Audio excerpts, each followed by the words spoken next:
So hi everyone, thanks for joining us. And thanks, Namali. Hi, Lee. Nice to see you again. And here we are, gathering together again to do our call on green. And we are wearing two different shades of green. And so, yeah, so here we are. And we talked about orange or the modern era or modernity last on our last call. Today we're entering post-modernity. I'm almost nervous to get into this call because there's so much to say about green and post-modernity that we probably can't do as thorough a job as we might really like to. And perhaps that's okay. We'll try to pack as much as we can into this, but green becomes, as with every stage, green provides an additional layer of complexity to our evolution, our individual evolution, our collective evolution. And so, yeah, so there's so much to say. And culturally, postmodernity is so incredibly relevant at this time that we're having this call. Um, every stage is, but I think what we're starting to see is that there's more of green coming alive and happening in many parts of the world in different shades of green, different shades of green. So let's talk a little bit about the departure, how that actually takes place. Begins with the most immediately the sort of the collapse of the mechanistic, materialistic, highly objectivist worldview that orange introduced to us.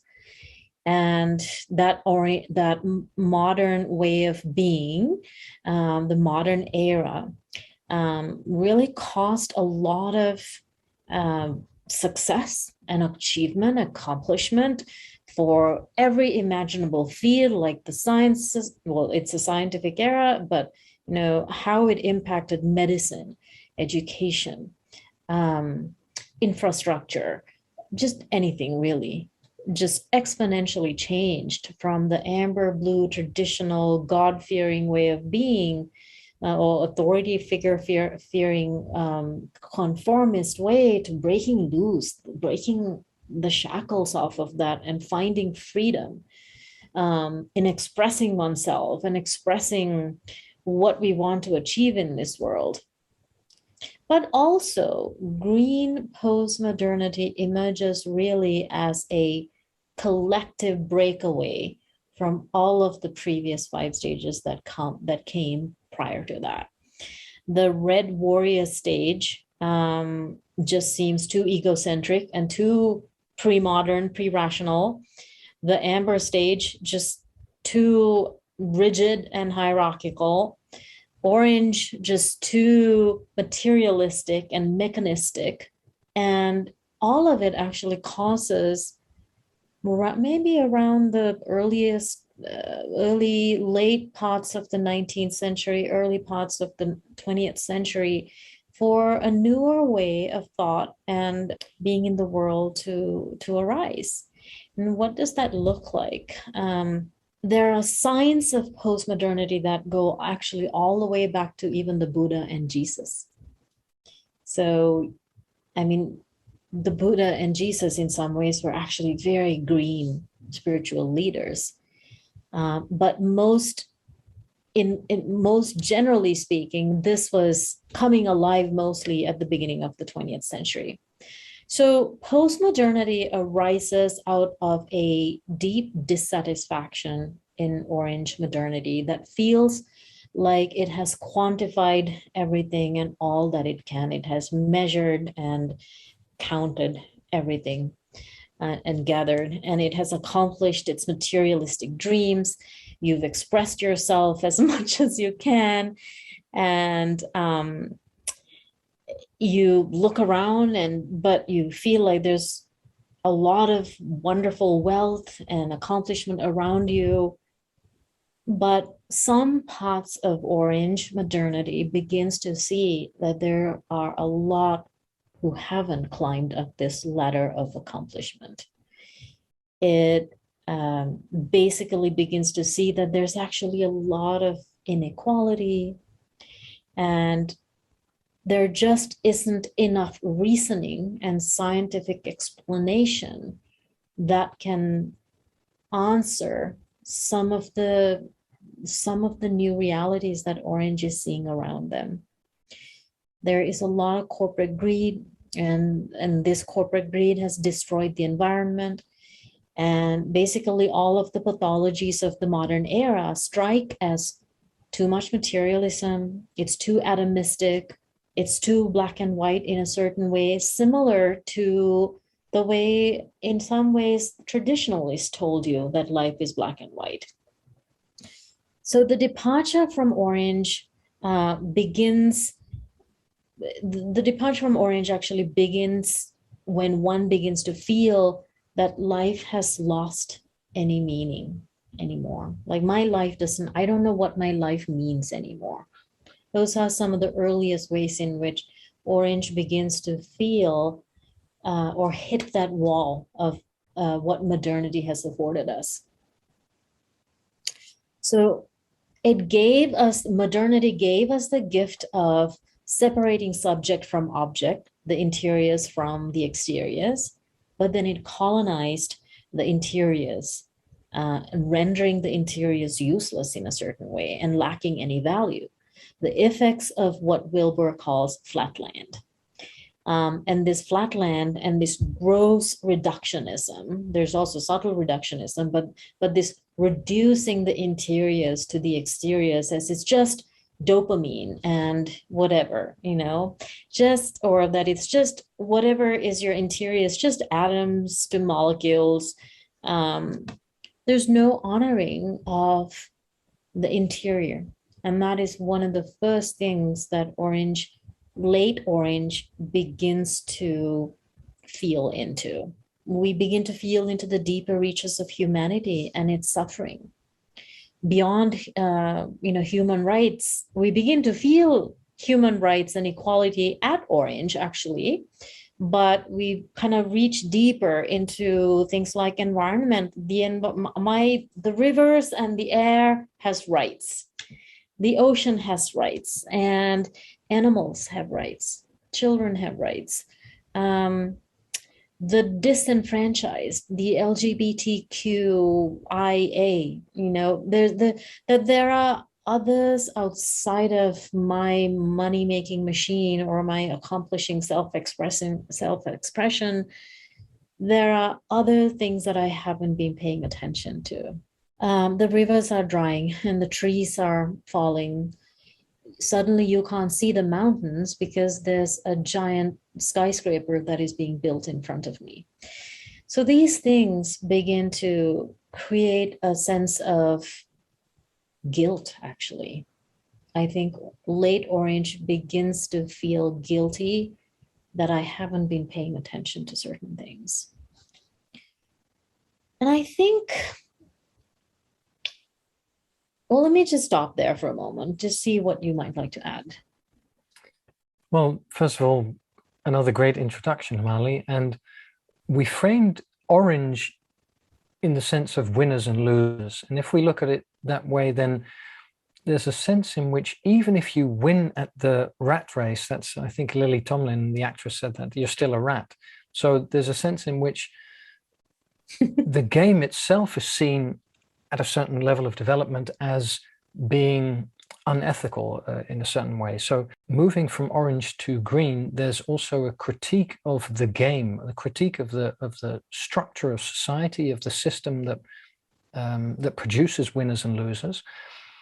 And for me, one of the clearest green perspectives on that system comes from the American philosopher John Rawls, who popularized the original position argument. And that is, say that you have to design a society and you don't know what your position in society will be. So you have to create a society. Will you create a society that is egalitarian, or will you create one that is highly unequal and extremely hierarchical if you don't know where you're going to end up? So you could end up indeed in a very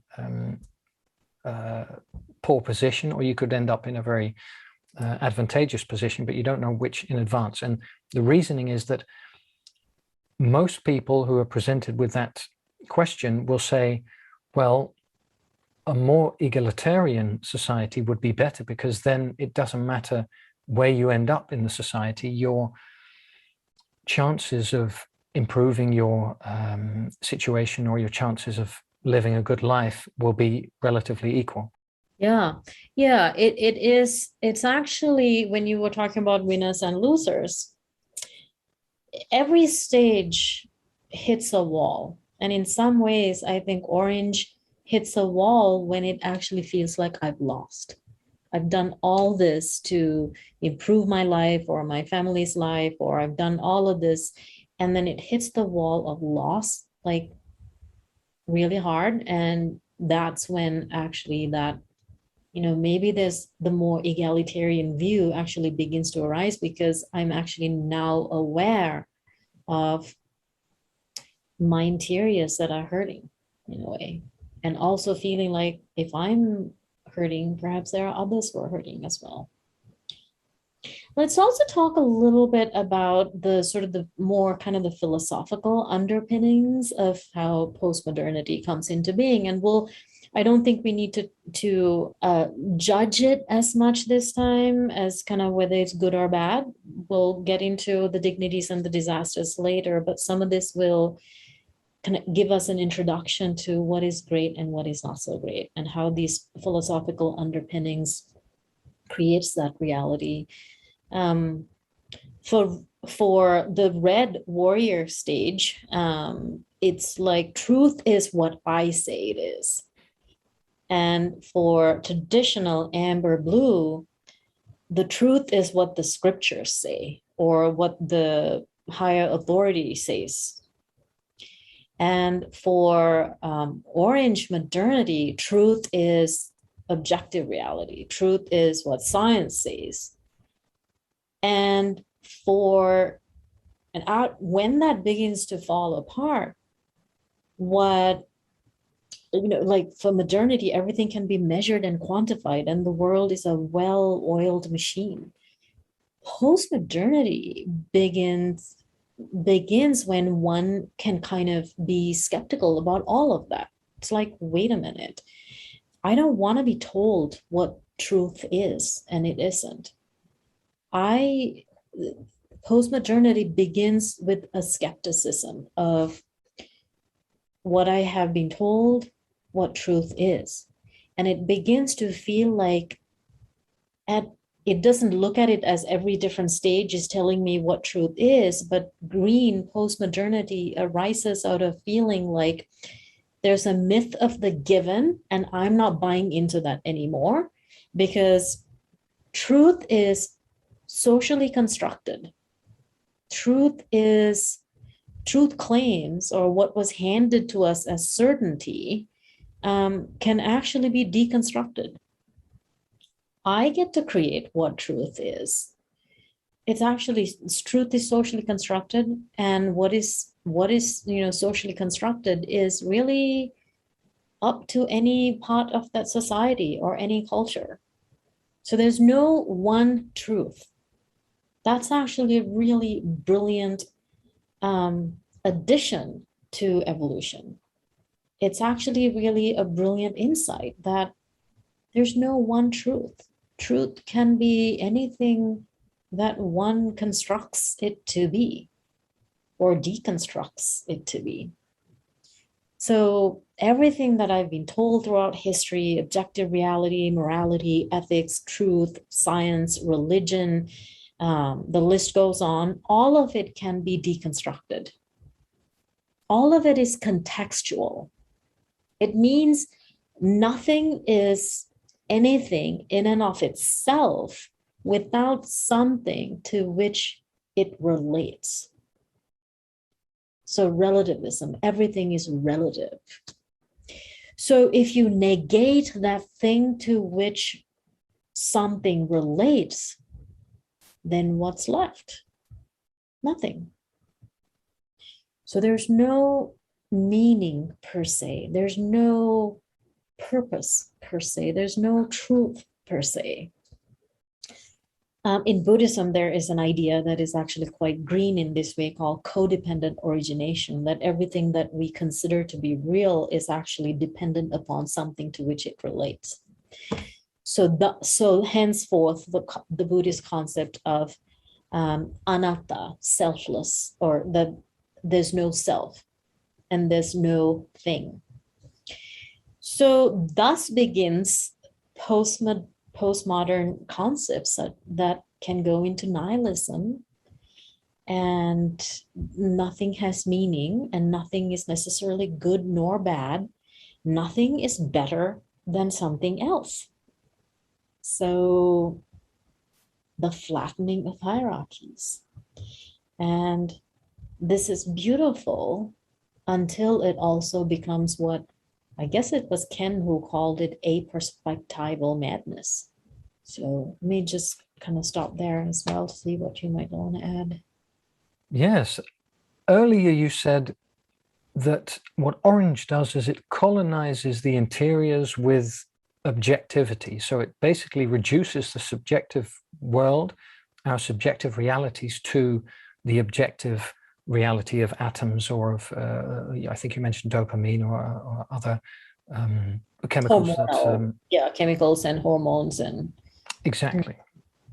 And we could say that at green, what happens is green reclaims those subjective aspects of reality and says they're very much real. So, for instance, the philosopher Edmund Husserl basically created the field of phenomenology, which says that experience is just as valid as data, as objective facts and measurements.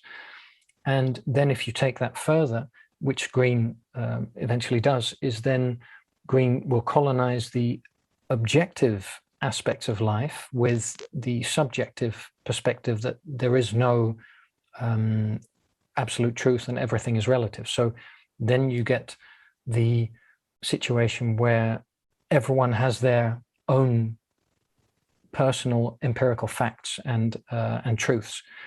So we could say that there's a sort of back and forth between orange and green, where orange moves to objectify the subjective and green moves to subjectify the objective. And of course, as we move into integral, there'll be a synthesis of both, of course, where we see that reality encompasses both. And the same goes for thinking and feeling, where the orange level of development or value meme is very much focused on thinking and tends to devalue the value of emotions. And at green, the value of emotions is intensified at the expense of the value of rationality and of thinking. And of course, at integral, the both thinking and feeling are integrated into a single function of human intelligence, basically. So attempted, at least. Attempting to. Yeah. Let's say that it's at least the perspective allows for both to be present within the awareness of the person experiencing. Absolutely. I would say that, yeah. too. As for the origins of the postmodernist movement, we could say that it was, in a sense, a literary movement. And many people will probably be familiar with Michel Foucault, a French philosopher who looked at the way that history is recorded and justly said that the narrative of history is shaped by the people who are basically the people who were the victors of any conflicts throughout history. So the narrative of history has a subjective aspect to it, and it's clear that if you could rewrite history from a different perspective, from other cultures and other nations, that we would end up with a different telling of history than the one we have currently, that many of us are familiar with. So then if you apply that to also to fictional works, the way that we interpret things is also a very subjective activity. So then Foucault's point was that the interpretation of either history or fiction is very much influenced by power. And so what Green does is it says, if that's the case, then as Green, we should take power of the narrative and create a story that is as inclusive as possible. And there's much value to that. And of course, as we'll discuss later with the disasters, there's also ways in which that can go wrong. Yes, yeah. As you said, it started sort of really in sort of the French region, and with a literary movement, as also with art, I think, even sort of very early signs of post-modernity, going kind of before the 20th century, actually was when artists were fighting against the idea that really came in very traditional art, that there is a single point. I'm forgetting these lessons from history of art classes that I've taken, where there's a perspective, there's a single point that from which all the lines, the perspectives are kind of going towards. So in very sort of Romantic era art, if you look at Roman art, for example, especially of architecture, everything leads to one line. And post-modernity comes around and says, screw that, why should it just be one point? And so postmodern art just breaks all the rules, and it messes with your brain, and it's like a new neurological reality even for the world. So it's really, it's beautiful in many ways. This, again, we're not talking about the Dignity and disaster just yet. But yeah, I mean, it postmodernity just questions everything that came from the earliest stages of the biopsychosocial stories that we were given. Who says that things have to be the way that we were told it should be?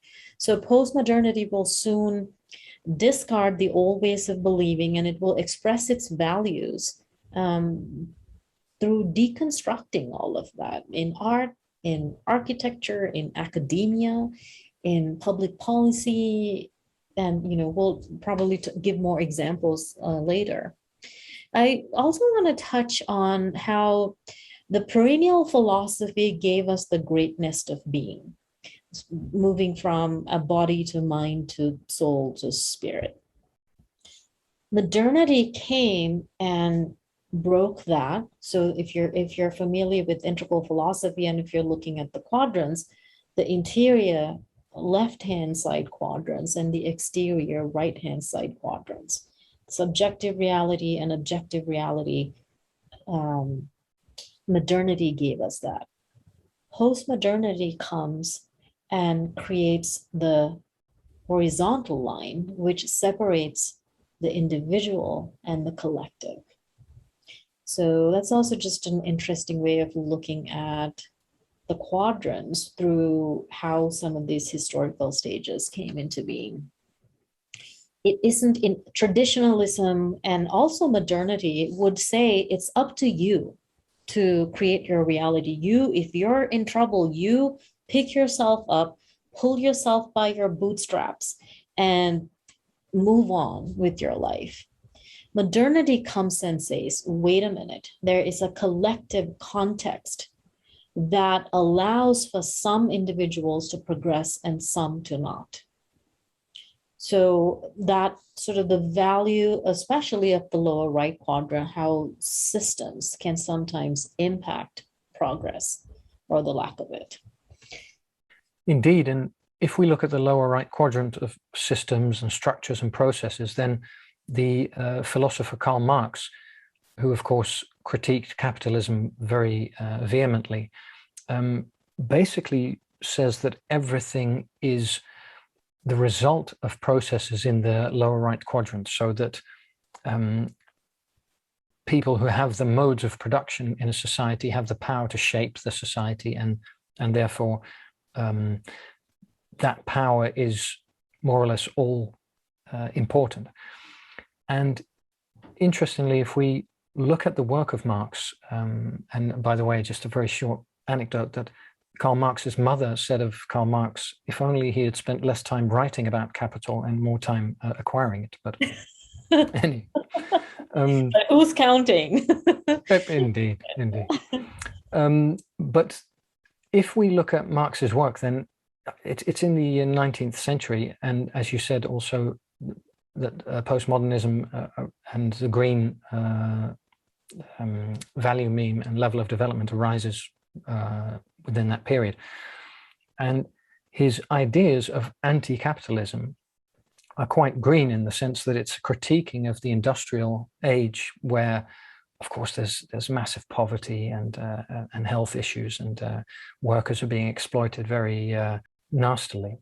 So his critique of capitalism is very green, but his solution, which is the dictatorship of the proletariat, is actually very amber or blue, in the sense that it says there's a group of people, the proletariat or the workers, and they should have the dictatorship of the society. So it's an ethnocentric model also. And then Karl Marx was also a proponent of revolutionary terror, and that's very red. So that's a way in which we can see that even though we're speaking about all of these stages or levels of development or value memes, they interplay very much in individuals and in societies and in periods. So that's one way to see the complexity of the model at work.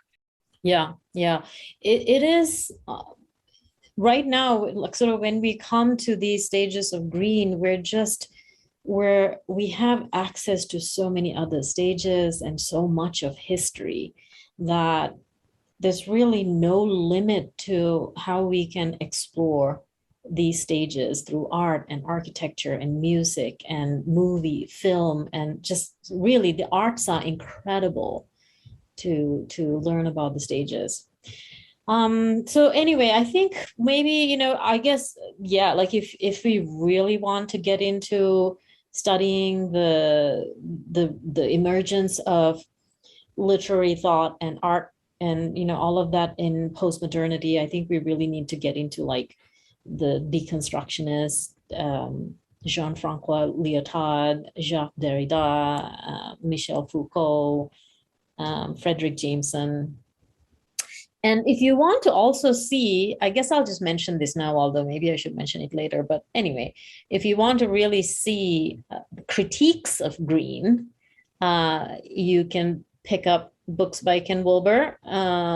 He has for years been critiquing green quite powerfully, sometimes very harshly, but also in real recent times, the popularity of people like Jordan Peterson and the IDW being the intellectual dark web, the popularity of these sort of movements even really come from that as a reaction to that aperspectival madness that I was talking about earlier.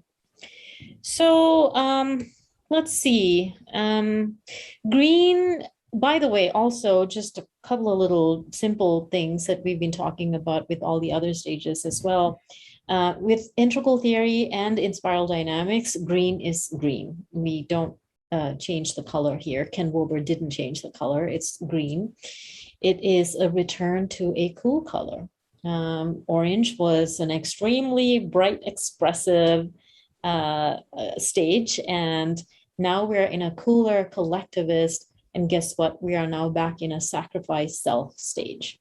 We are sacrificing self for the good of the world, or for this is a sociocentric stage. From egocentric to ethnocentric to world-centric to sociocentric. Some of the words that describe this stage, we've already dropped some of those words like pluralistic, postmodern, relativist, sensitive, collectivist. So these words capture this stage if we weren't using the color green. So let's talk a little bit about some of the characteristics, sort of ways in which these green values comes into being, or how they're seen around us. So green sees hierarchies everywhere. And it actually, unfortunately, what it sees are dominator hierarchies only. So they begin to see how some have unfairly advanced up the social ladder, and some have become more downtrodden and left behind. So postmodernity sees corporate greed and injustices everywhere, and they see them as systemic. They see who and who isn't privileged in various ways, and they feel that the privileged must sacrifice something for the disenfranchised. The green sees that orange has manipulated everything for material gain and power grabbing. So it sees racism, ageism, sexism, homophobia, transphobia, religious fundamentalism. So green sees how children and animal have lost or don't have any rights, or the environment has been exploited and abused. So social causes really become very significantly, very important to green. And that guilt that they started experiencing towards late orange at an established green, this guilt is pretty powerful, and it's driving them to want to be more involved in social justice causes. In some ways, for green, it's very painful and it's a very confusing time. They're actually riddled with guilt and shame, different guilt and shame to the way traditional experience guilt and shame. Traditional experience guilt and shame in ways where they felt they couldn't live up to what the higher authority wanted them to live by, that those ideals, that they couldn't live up to that. Green, post-modernity guilts and shames itself by feeling like we haven't done enough for the world, or that we haven't done enough for society. So green wants to make amends. It wants to bring fairness and equality to everyone. It wants wealth to be distributed fairly. It wants to flatten the hierarchy so that there is more equal opportunity. All the things that I just mentioned, sort of the ways in which the previous stages have harmed the world, it is to that green is now experiencing empathy and compassion and sensitivity. It is sensitizing, it is sensitized to the indignities of the previous stages. And that is the dignity of postmodernity, actually. So perhaps we can talk a little bit about the dignity of postmodernity. So we discussed Marx earlier, and although his ideas have arguably led to great chaos and destruction, the thinking behind his ideas, or actually the feeling behind his ideas, is that the industrial workers of the 19th century in London, where he was living in England, that they deserved to be treated fairly, and that there was a lack of balance between owners of capital and people who had to survive by selling their labor, basically, so the workers. So there's a way in which there's a sensitivity, as you say, for the oppressed. And like we said, that there are winners and losers at the orange level of development, so that would categorize the value meme of orange, winners and losers. For green, we could say that it's oppressors and oppressed. And one of the dignities of the green level of development, or value meme, is that it identifies areas in which there are people who've been victimized, or people who've been duped, and then works to include those people or to secure rights for those people. And that's a way in which the entire society becomes sensitized to the marginalized groups, and who can then be included more into the fabric of society. So we see things like the civil rights movement, for instance, in the United States, where James Lawson was one of the people who in the South would organize these sit-ins in segregated restaurants where Black people were not allowed to be served, and they would just sit at the counter and then wait to be beaten and to be thrown out. And that would then be reported in the news, and that led to the sensitization of the large parts of the American public, seeing that people who were doing nothing wrong, who were just basically demonstrating against bigotry and in favor of universal rights, were being beaten and attacked by police dogs. And that eventually, of course, also with the work of Dr. Martin Luther King, led to the Civil Rights Act in the United States. The 60s in general is really sort of the way in which green is really blossoming. The protests that happened against the Vietnam War, for example. So in the Western world, I would say the 60s is really the time that green is coming into being in a really big way. A couple other things that I might add is that, so green is rediscovering spirit, not so much in the way traditional blue was religious, but in fact, given the sort of what green sees as cruelties that happened in the traditional stage, green comes on with a much more inclusive spirituality. So it wants to include other traditions, for example. It wants to include nature as a spiritual path. Rescuing animals is a spiritual practice. The spirituality takes on a much more expansive, deeper, inclusive meaning, actually. And it's also a little bit anti-religious. It's green says phrases like spiritual but not religious. So it becomes much more curious and open-minded to what we don't know. So there's actually a lot of creativity in green.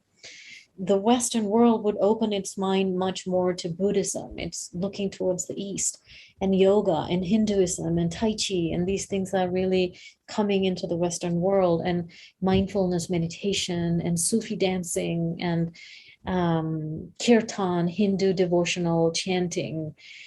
Centering prayer is a much more newer way of contemplative Christianity is coming into being.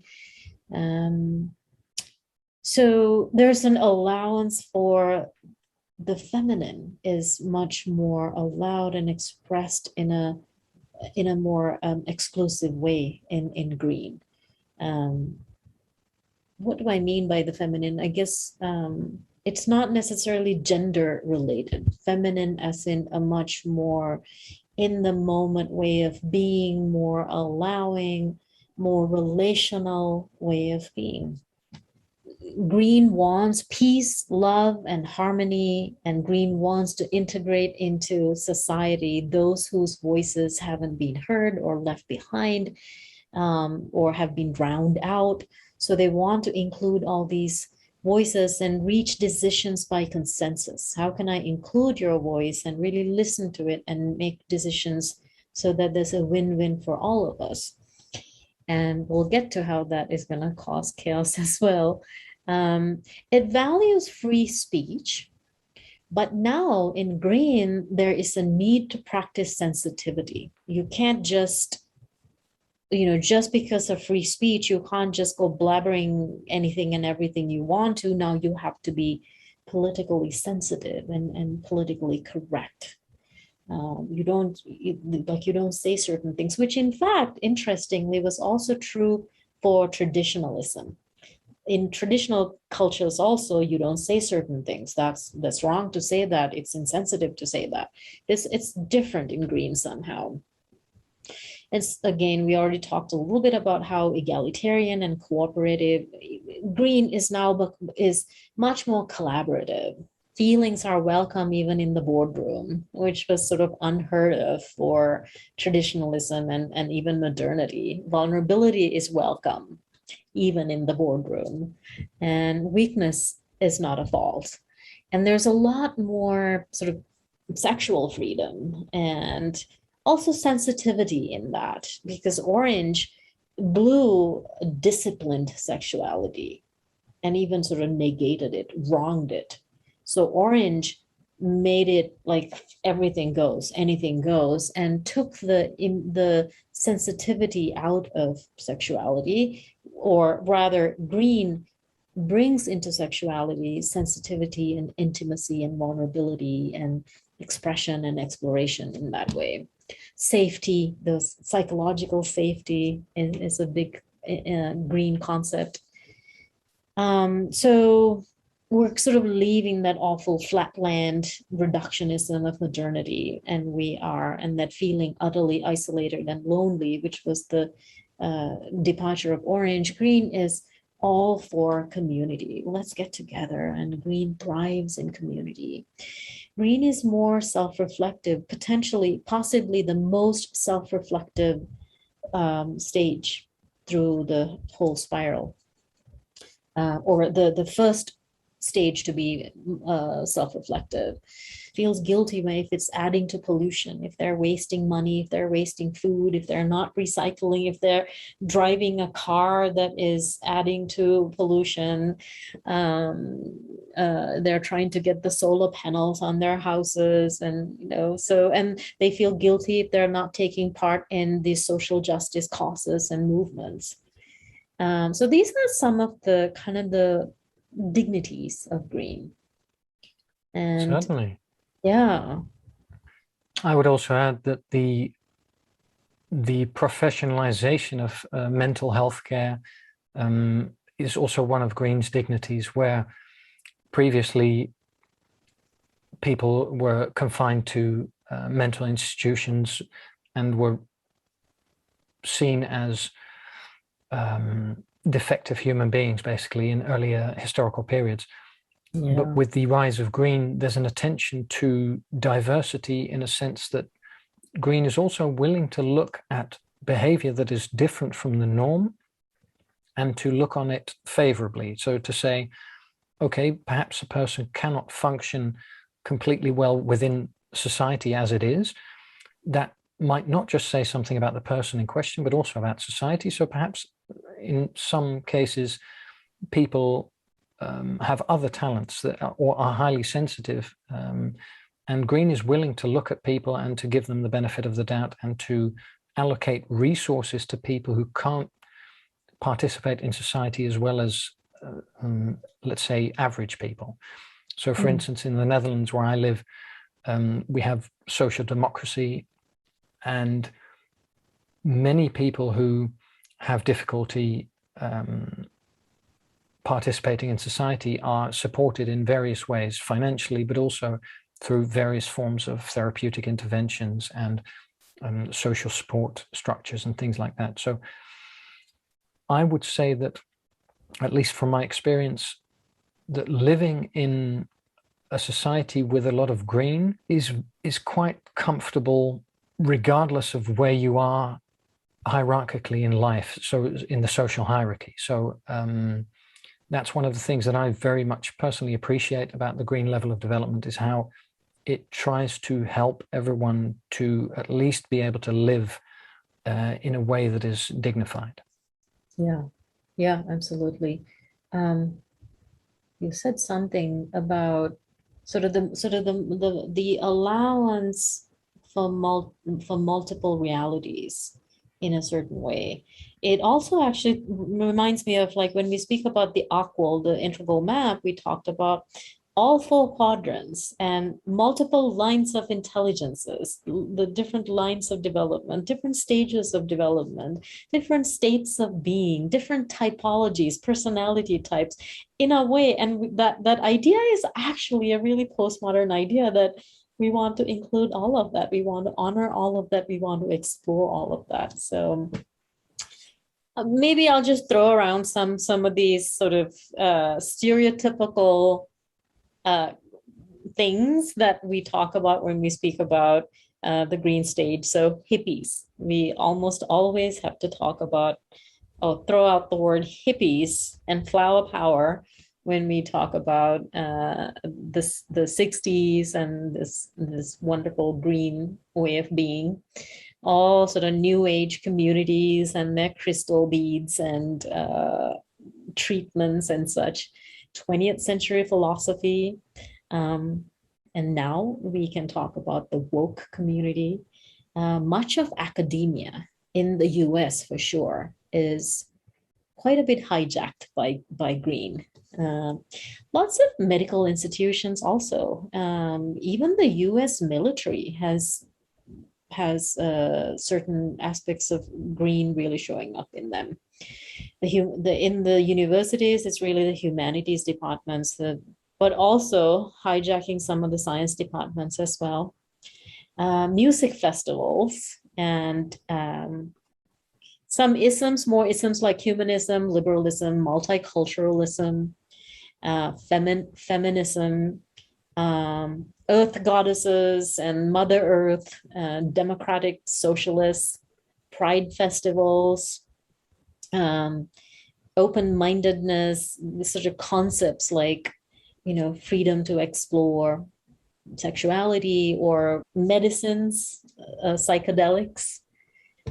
So like these ayahuasca ceremonies. There are concepts such as work-life balance, mental health and emotional well-being, transparency, and servant leadership and minimalism and healthy eating, because orange just kind of gorged us with calories, and all of a sudden green is vegetarianism and veganism and this sort of the concepts of healthier eating and ethical eating. In business, almost all businesses are, by default orange, really, for the most part, at their core. But you'll see green concepts and green values really creeping into places like Apple and Google and Facebook. And Facebook's platform is actually very green. It is allowing for everyone. The Unitarian Universalist Church, the nonprofit sector, for the most part, it's as traditional there as well as like certainly churches and stuff. But change.org, which is a global company that has these petitions, for example, where people are signing constantly online, companies like GoFundMe. International development in general is a green concept, is a green emergence. Sustainability in companies. I worked for a company called Natura Cosméticos in Brazil, top notch when it comes to sustainability.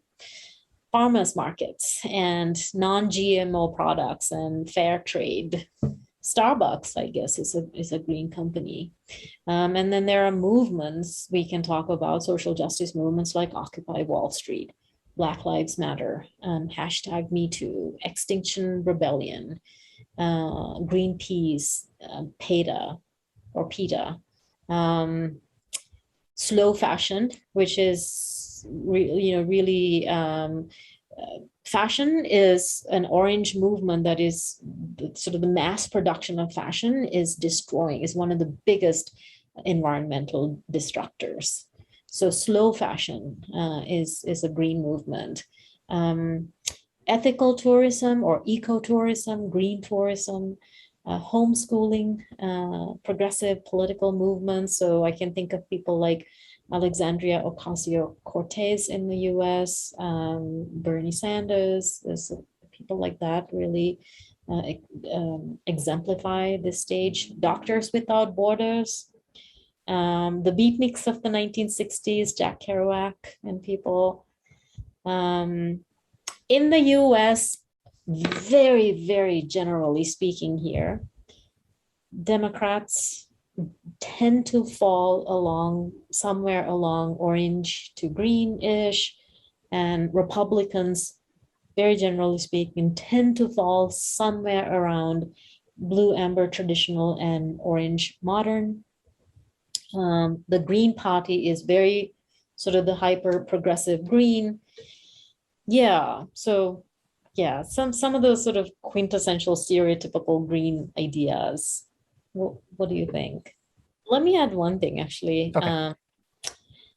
So I used to be in the sort of the apparel and fashion industry, and so I also think about sometimes like fashion in like the red fashion is like very sort of sexy, sort of really sort of look at me kind of fashion. And then amber is very conformist, like you dress in, I think in our blue call, I remember you saying anyone in a uniform or anything that requires a uniform, and sort of there's this conformity in blue in the way people dress. You don't want to stand out in how you dress. And orange is all about standing out, and it's expressing your wealth or the bling and the designer brands and all of that. And then green just is sickened by that. Green is more like the hippie style of dressing, or more organic cottons and natural fibers, and comfort is much more important than fashion. So there's once again a little bit of sort of blending in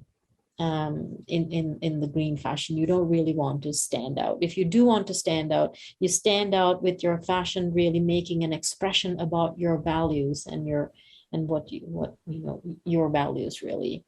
And there's also in green fashion the movement of genderless attire. So unisex attire or genderless is kind of becoming quite, gender roles are disappearing at green in many ways for many people at green.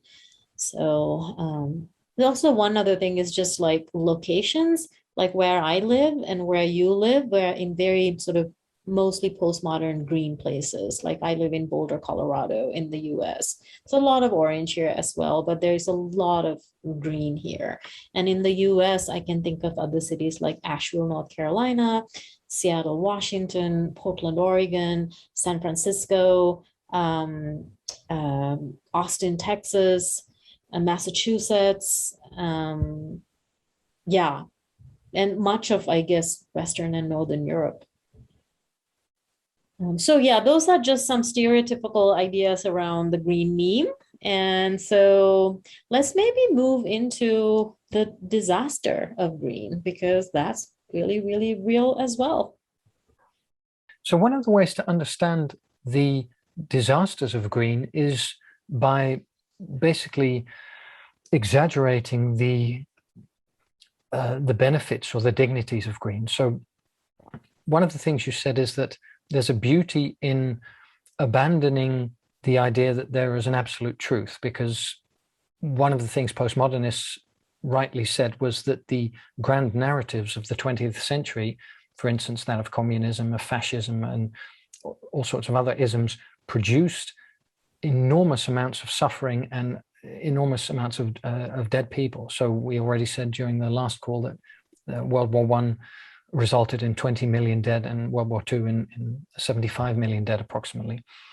So it's very understandable that people will turn away from ideas that purport to be absolute truth and that purport to say this is how reality is. So the postmodernists will say, let's abandon the idea of an absolute truth. And indeed, then if you exaggerate that, then everything becomes relative. But if there's no facts that we can agree upon together, then it's very understandable that we will see a polarization within societies and between groups of people who are convinced of the validity of their own facts and are convinced that the other facts are not objectively true. So one of the reasons that we're seeing such high levels of polarization within societies across the world could be said from the perspective of spiral dynamics to be because different groups of people are associated with these different value memes and are unable to see the value of the value memes of other people, and exclusively able to see the value of their own value memes. You know, there's the pros and the cons. So what is actually really great about green, this is how it creates the disaster. Postmodernity wants to honor all perspectives because no perspective is better than the other. So basically everything is good or everything is bad. Nothing has meaning. Everything is good. You know, like truth claims are socially constructed, as I said earlier. Everything is merely an interpretation, according to postmodernism. There are no qualitative distinctions. If one perspective is better, then it's going to go against their need to flatten all hierarchies. So this is what's called a perspectival madness.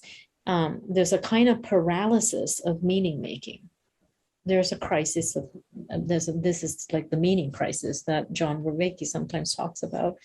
And in fact, this actually is the biggest disaster of deconstructionist postmodernity in its success, is that it cannot differentiate between dominator hierarchies and natural hierarchies or holarchies.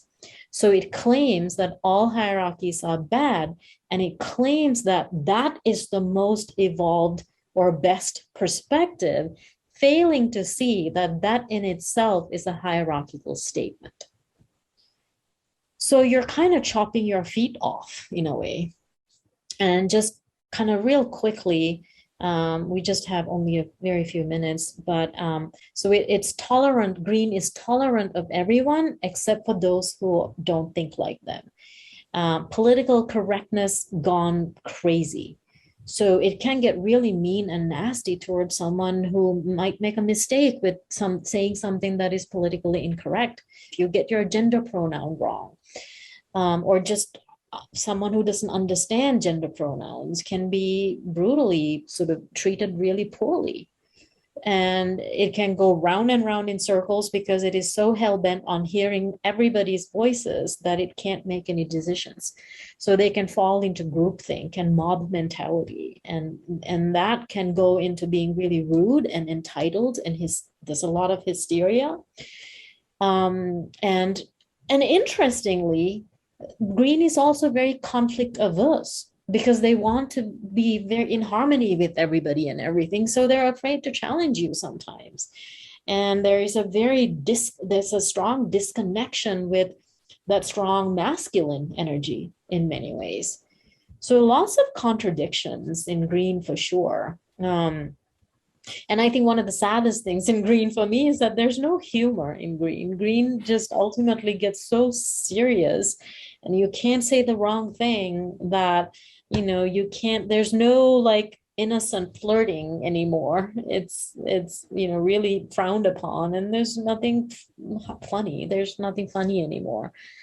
I would say that as we were speaking about green as a sensitive level of development or value meme, that the disaster is when it becomes hypersensitive. And it's the same in the human body. If you have an area of the body that's become hypersensitive, then even a touch, a very gentle touch, can feel like pain. And within the human body, one of the therapeutic things to do is to expose the area that is painful to normal stimuli. So to touch it and to rub it and things like that, to reprogram the nervous system to become less sensitized. And what we could say that ends up happening, that creates the impetus for green to move into integral and to take that leap into second tier, is it's extremely time consuming and energy consuming to be outraged all the time, and to be hypersensitive, and to experience everything so personally, and to base reality around a particular ideology, that there comes a point when the contradictions indeed within the green level of development can also become so annoying that there's an impulse to move beyond that polarization and into a space where you're more accepting of reality as it is and not railing against reality. Yeah, I think I would just simply add that, that green also hits the wall, as you were just describing, and that really comes in a way from burnout. I think every stage hits a wall, which looks like burnout. Red burns out from huffing and puffing oneself to be, all that egocentricity and getting into trouble with that.